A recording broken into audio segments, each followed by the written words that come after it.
Now, more of Illinois Rising, presented by the Illinois Policy Institute, the only show directly addressing the problems and solutions for Illinois. Now, from AM 560, here's Dan Proft. Dan Proft back with Hilary Gowins this week. She's the managing editor of the Illinois Policy Institute. And Hilary, we were just talking to Lisa Creason about ex-offenders and criminal justice reform in the state of Illinois to give people who made a mistake but have paid their price and set themselves on the straight and narrow, give them a chance to be contributing productive members of society. This is something the Illinois Policy Institute has taken up with some strange bedfellows, including the ACLU. Can you give us kind of a framework of what you're trying to do? Yeah, we are doing everything we can to emphasize reforming bad policies that prevent people who have made a mistake and served their time from being productive members of society, essentially. So we're going to talk to Jim Glasgow here in a minute.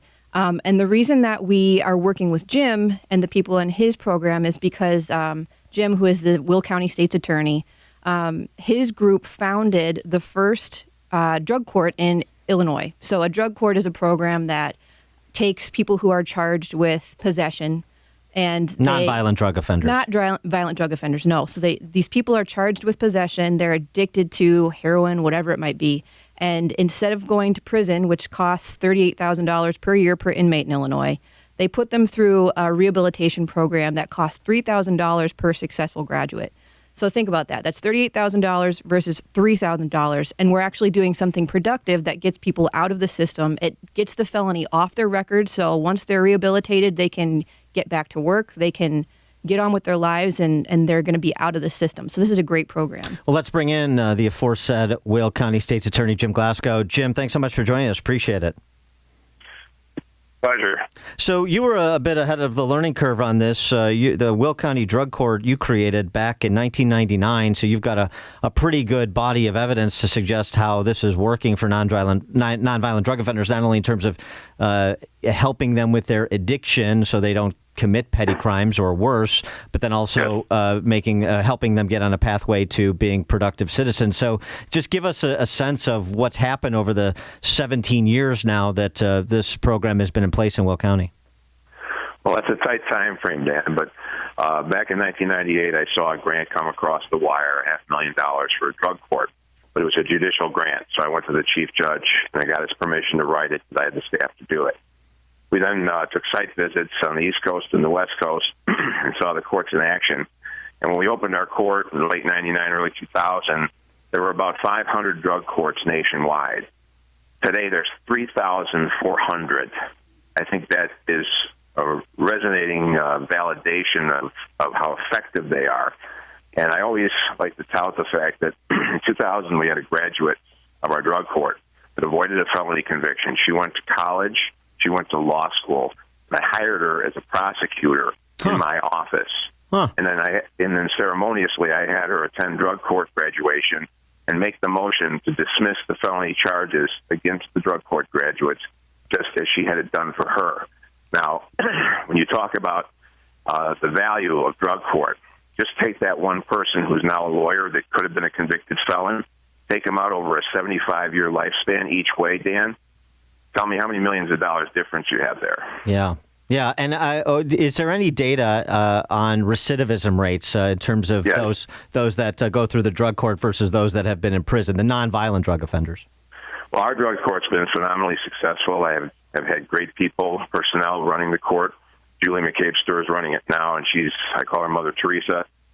She's been running it since 2004, and the results have been phenomenal. We basically have a 95% success rate. Only 5% of the graduates have reoffended with a drug offense.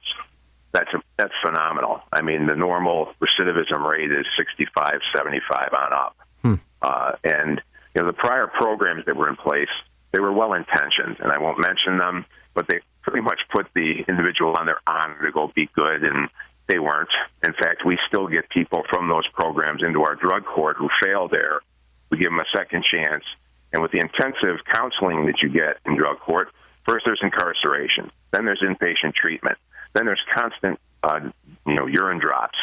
Then we put you in a halfway house for 6 months, get you a job as we wean you back into society. The total cost is about $3,000. When you consider it costs $30,000 to lock someone up in prison during the same period of time. We have a Redeploy Illinois program now, Dan, that we could talk about sometime, where we're diverting nonviolent property offenders who are just cycling through DOC into the workforce, and that has tremendous potential. But getting back to the drug court, we've had a tremendous increase in heroin overdoses, and but for our drug court, it would be much worse. I've had at least a half a dozen of the graduates come up to me after graduation, shake my hand, and thank me because they said, I'd be dead if it wasn't for this court. Because the heroin that's out on the street today, as I'm sure you know, is so deadly. The potency is higher than we've ever seen it before. And, we were averaging single-digit overdoses, maybe low teens. And in 2009, we spiked to 29. And then we hit a high of 53 in 2012, and we repeated that again last year. We've knocked it down a little bit for 2 years. But, the drug court has been the bastion to, keep us on task here. But there's no way to, once you start using heroin, you're not the same person. Your rational thought process has come undone, and you basically, they call it chasing the dragon. Yeah. And sadly, we've had 3 fatal overdoses in our drug court. That's how compelling. You got the sword of Damocles over your head with a prison sentence or a felony conviction. You've got the state-of-the-art treatment, the state-of-the-art psychological help, and you still can't stay away from the drug. Well, I'll tell you what, 95% success rate, that's great, not just in terms of the expense that you're saving taxpayers, but turning people's lives around, which is more important. And frankly, with our prisons being about 30% overcrowded, seems like that's a much better path for law enforcement than the incarceration path. Will County State's Attorney Jim Glasgow, thanks so much for joining us. Good luck with the program. Appreciate it. Dan, thank you very much. Take care.